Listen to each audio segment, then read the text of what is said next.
So I promised that I would do some more 10 shorts answering subscribers' questions posed to me in YouTube. So here are 10 more. They're kind of all over the map. No common theme to them other than they deal with philosophy more or less in one way or another.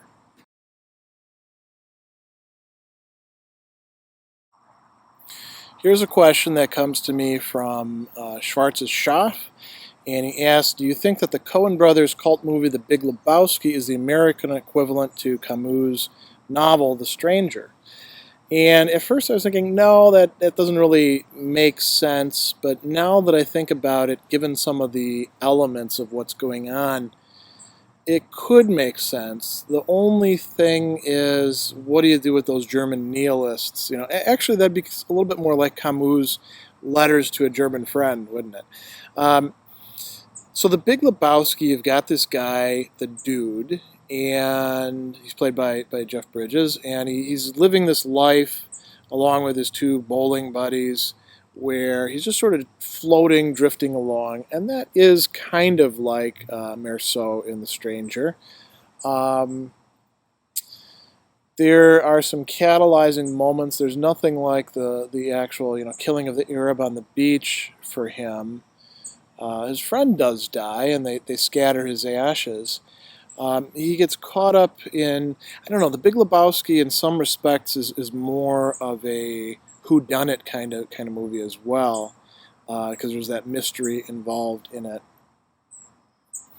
And there's no, bringing everything to a climax the way there is in the second part of The Stranger. As a matter of fact, the entire second part of The Stranger is concerned with the thematic of freedom and its loss, what was taken for granted in the earlier part. So, if you grant those things, you could say that The Big Lebowski is absurdist. You could say that there is a character who's just kind of floating, but I think you could say that about a lot of other American movies. So it's not as if it's like the best fit.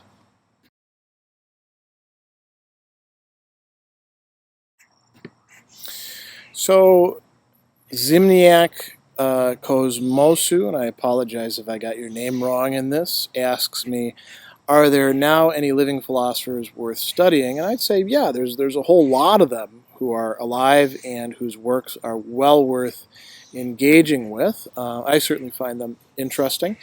Philosophy Now did a survey, which I don't actually place much stock in because I don't find many of the people that they put in there to be very interesting myself. But you can take a look at it.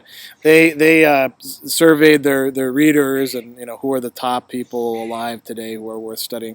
The one guy in there who I do like that I would say is well worth spending some time on is Jürgen Habermas, not only in terms of his own projects but his readings on other people. If I had to pick one person who I think is well worth studying today, who's currently alive, it would be Alasdair MacIntyre. His work spans decades, very deep, and covers a lot of stuff. Very interesting figure. Some other people who I've run into or benefited from, Paul Griffiths comes to mind.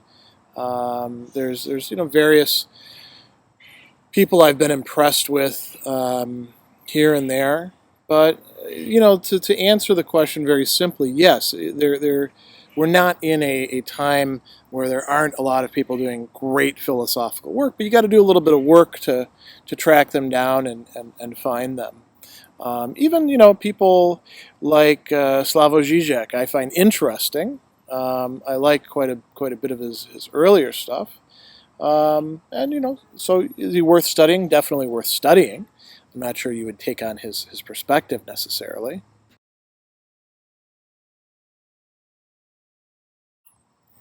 So this is a long overdue answer to one of the questions that Mark Smith put a long time ago.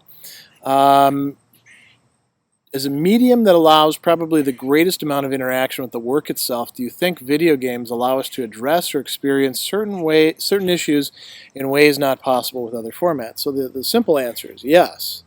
I think that there's a lot that you can do with the format of video games, whether you're talking about 4X strategy games or you're talking about first-person shooter games or sandbox games, or there's a whole variety of different types of simulations.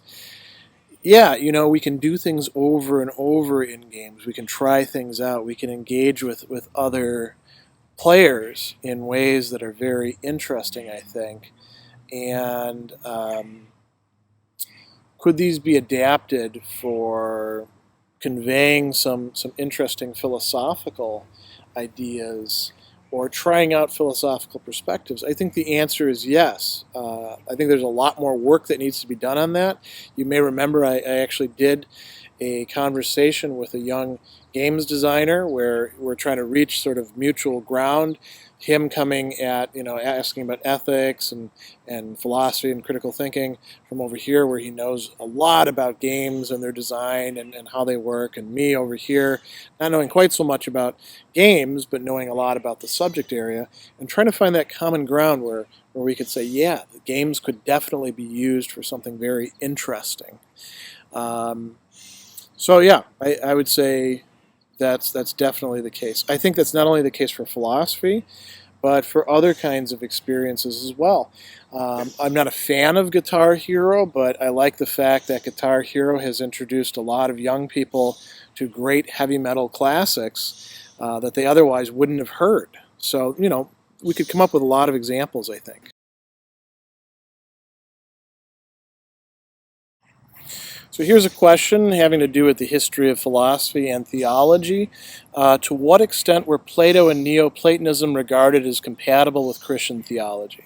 So to answer that question, you gotta specify a little bit. There's no such thing as Christian theology per se. There are schools of Christian theology, there are movements, tendencies, and there are important figures. And the answer that you can give is that for very many of them, particularly in the patristic era, running all the way through the Middle Ages, and even in certain resurgences afterwards, think about the Cambridge Platonists, for example. Plato and Neoplatonism were considered to be, if not, um, getting there to the logos as Christ, at least having some conception of the logos and of participation and something like theosis, becoming divine. A lot of Christian thought was taken almost wholesale, rejecting certain elements, of course, into patristic theology. And I myself actually consider that a good thing, because I think Plato metaphysically and ethically got a number of things right. Augustine himself is a great example of this. He's working in that Neoplatonist mold. He calls them the Platonists, but he means Neoplatonists. And Clement of Alexandria, another great case. Lactantius, Justin Martyr. These guys were all very impressed by Platonic philosophy.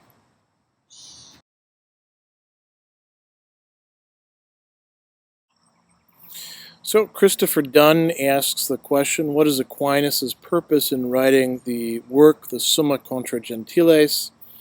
And traditionally it's been understood as being a book that was written to help missionaries or apologists to combat what were perceived as being the errors of the infidels, the unfaithful, those who did not accept the Christian and specifically Catholic understanding of the Christian faith, and to do so by appealing to natural reason and the arguments that we can create from those bases. So, who would have been the Gentiles in this case? Pagans and Muslims who would not have accepted, say, the Old Testament. With Jews, you could still appeal to the Old Testament, or for the Jews, the Testament, the Tanakh. Whereas, for Christians, you could appeal to the New Testament and say, look, you're misinterpreting this or that. But for other people, maybe then arguments from natural reason are the best bet. So that's the traditional understanding of that. There have been some scholars who have called that into question, but it does seem pretty clear that the book is apologetic in purpose. It is supposed to provide some sort of reasoned defense for art, for the main things comprising Christian faith.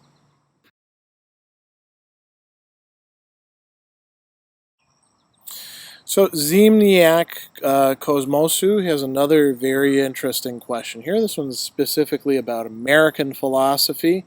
What precisely were the intellectual sources of transcendentalist philosophy?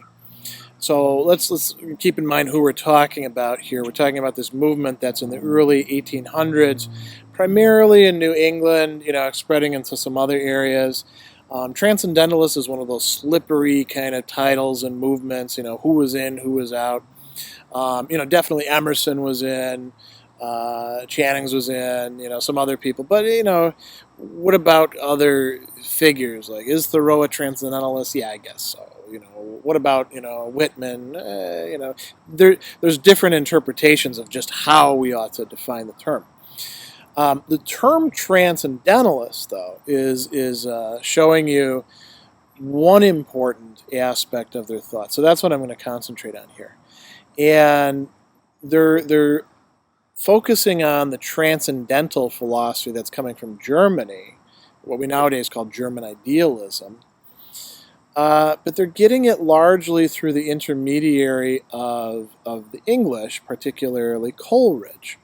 One of the key ideas about the transcendental philosophy that got interpreted in very different ways by different people was that there's the understanding, or in German Verstand, and then there's reason, Vernunft, and that's a faculty that grasps things that the understanding can't. The understanding is great for the empirical world and concepts and stuff like that, but reason grasps the deeper truth that may be difficult to communicate. So it was tied in with some mysticism. Some of the transcendentalists were also interested in what they understood of Indian philosophy at the time. They're reacting against the Lockean and common sense empiricism that's coming to them either from England or through people like Jonathan Edwards. So that's the story there.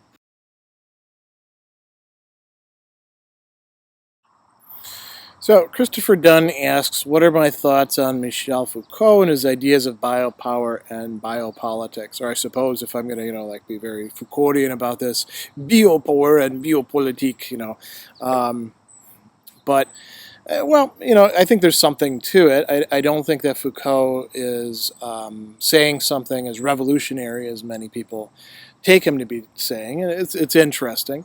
The basic notion is that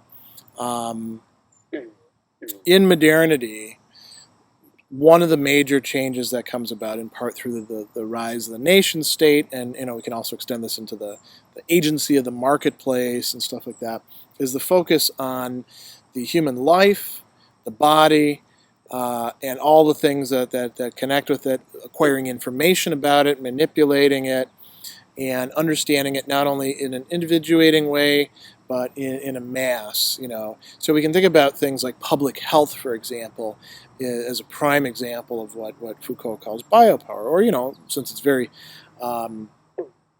very timely, think about, infectious diseases, in particular Ebola, and the worries about contagion, and the discussions about, the possible politics of confinement and quarantine. That would all be part of what Foucault is calling biopolitics. If you look, for example, at the worries about these people that were taken to Emory, and or this doctor, how do we know that he's not actually going to bring Ebola into to make us all sick? Well, that's part of the information gathering that comprises biopower.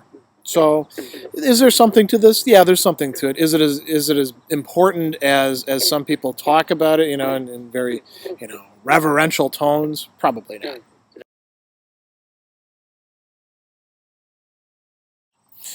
So, Zimniak Kosmosu asks an interesting question, particularly for me, having gone to Southern Illinois University, having worked at the Dewey Center.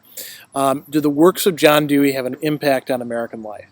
And the answer is yes and no. In any sort of direct way, no, because the works of John Dewey are barely read, and many of the people who read them admit that they are quite obscure and often I won't say poorly written, but very ambiguous and hard to puzzle out. He was not the most clear writer. He was influenced by Hegel in some respects, and he did pick up Hegel's tendency towards you know cyclopean architecture of sentences, let's call it. He did influence American education quite a bit, and you find a lot of American educators and philosophers of education who view him as this great revered grandfather figure of progressive education. That places him not only on the pedestal for some people, but into the pit for many other people. They credit Dewey for all sorts of aberrations in our culture that really probably ought not to be just attributed to Dewey alone, but because it takes a lot of people to do that sort of thing. So did the works of John Dewey have an impact on American life? Yes.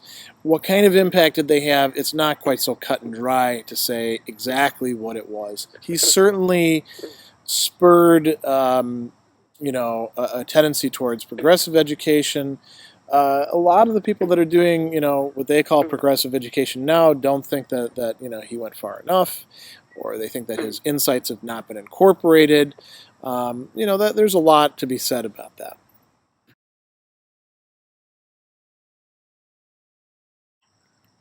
Mark Smith asks another question about video games as well. Do you think video games can or should be classified as art? This is a very interesting question. And it's provoked a lot of discussion and a lot of feelings one way or another because, let's say we put aside none of us know what art is anymore, sort of postmodernist stuff, and we say, well, we are familiar with some genres of art, and even let's be really, in their view, very conservative and say figurative art is where it's at, splotches on canvases that can mean something, and total cacophony, that's interesting, but you don't get much mileage out of it.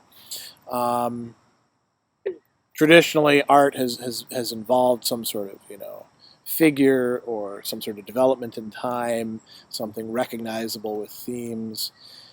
Now the question we can ask is, do video games have that? And the answer is yes. I don't want to say that Centipede had it, or Galaga, or these arcade games. There could be some kitschy element to that. But if we're talking about games that have a very complex, developed narrative, the way that some of the games that we see today do, there's a lot of artistry involved there. Are they art? I think so. And if you think about games in terms of what was called the Gesamtkunstwerk, the total artwork, you have games that are incorporating incredible visuals, a lot of music that is being developed by composers specifically for those games, a lot of really interesting music, and an experience that incorporates the player and actually has them engaged with their agency. I think there's a case to be made there that it's a new kind of art.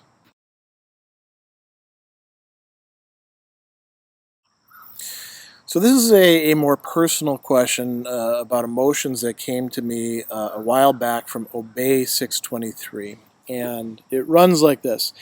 I want to ask what makes it so that a person can't get rid of regret or won't let go of failure of something, or to make someone stop believing in the idea of romantic love.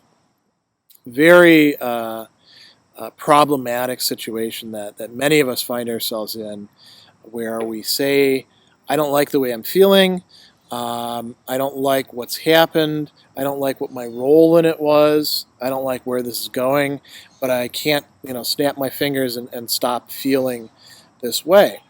So he's asking, what are the conditions that make it so that this is the case? And I don't think that you can say that there is one single general schema that you can put all of this in. You do have to look at this in a way that focuses on the person and the relationships that they're in and their understandings of relationships and of themselves. That's not to say that it's like totally, up for grabs. None of us can compare, to each other. We're all these, little monads, or as we now call it, unique snowflakes. I think there are some general trends that you can point at, but there's no one single thing. In some cases, it could be that a person put so much into that relationship that the very act of grieving it, that would get them past it and allow them to be open to something new, is too painful. Or it could be that they feel a sense of shame, and that motivates them so much that they can't look at what's happening, and it's better to feel these other feelings than to feel shame. Some people, and I'm not saying this is the case in this case, might even derive some sort of satisfaction or something from being stuck in a situation like that. And there are many other possibilities as well.